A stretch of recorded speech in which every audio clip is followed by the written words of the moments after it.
Hey everyone, I am Jeydah Jenkins, a senior mass media arts major with a concentration in journalism, and I am the 33rd Miss Clark Atlanta University. Here we have Mr. Brown, aka Uncle Keith. It's so good to see you. It's so good to have you here at CAU. He is a motivational speaker, y'all. So I just have a few questions for you. Sure. What made you want to start being a motivational speaker? Well, first of all, I want to give a shout out to 1865, 1869, 1988, the Clark Atlanta University, and Queen Jeydah Jenkins, Miss Clark Atlanta University. Actually, I'm a motivational speaker, I'm an empowerment speaker, I'm a coach and a trainer, but I didn't choose this. It chose me. Wow. I was labeled special ed most of my life, and they said I was in special ed because I was too hyper, I talked too much, and I wanted to give all the answers. But ironically, those are the same traits that gets me booked around the world. So I say never let anyone's negative opinion of you become your opinion of yourself. Never let anyone tell you what you can't do, especially if they've never done it. And always understand that there are two great days in your life: when you were born and when you discover why you were born. And when you discover why you were born, that's called purpose, and that's a part of your why. So my why is giving voice by using my voice, giving others the power to use their voices. So it's about the motivation, like I said, the education, the elevation, the inspiration, and the transformation, but there must be some implementation.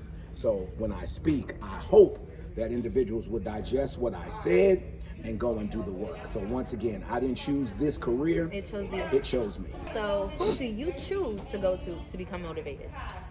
When I need motivation, I go to my wife. Right, I go to my mom, go to my son, and even though my mom is battling Alzheimer's disease, it still helps me.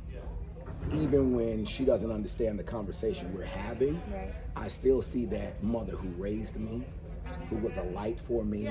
So I have a small circle of friends. I know a lot of people, but I do have a small circle. And ironically, I have men that I go to. I love Strong, that. empowered other black men that we cry on each other's shoulders. And I meant to tell the young men tonight, there's nothing wrong with crying. Right. Real men do cry. Right. And so it's a network of men where I feel safe, okay, where I can let my guard down and I can just be human.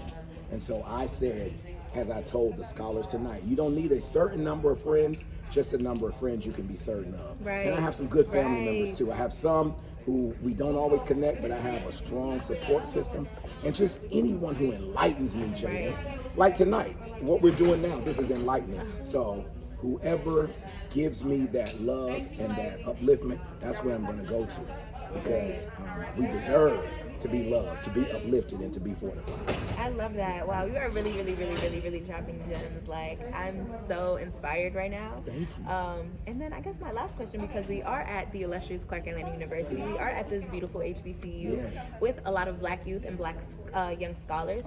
So it came to my attention that you were SGA president at your institution, Savannah State. Can you tell us a little bit about that? Absolutely. I was the president of Student Government Association from 1989 through 1991.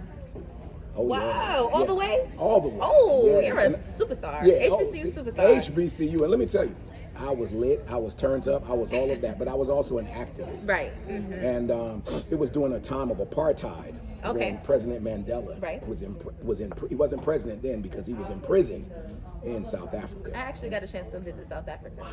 And Through so, CAU, my freshman year. See, that's what it's about. Right. It's nothing like that HBCU experience. Right. And we fought.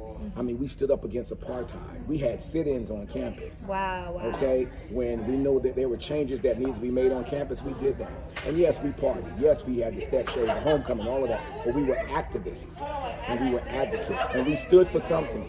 And the biggest lesson that I learned is that many of my colleagues who fought with me back in the day at Savannah State, we're dear friends now, we're colleagues now, we network on each other's behalf, we sow into each other's lives, and so there's no experience like the HBCU experience, regardless of your race, no experience like the HBCU experience. Thank you so much. I love that. Thank you, Uncle Keith. Well, thank you, my noble niece, GOODJOB. Good job. Good job. All right, and she doesn't have on her crown tonight because it's infinite.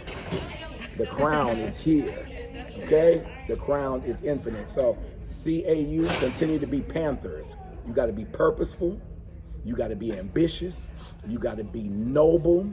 You got to be trailblazers. You got to be helpful. You got to be excellent. You got to be resourceful. And then you got to be significant. Panthers. CAU all day. HBCU love, not impossible, possible.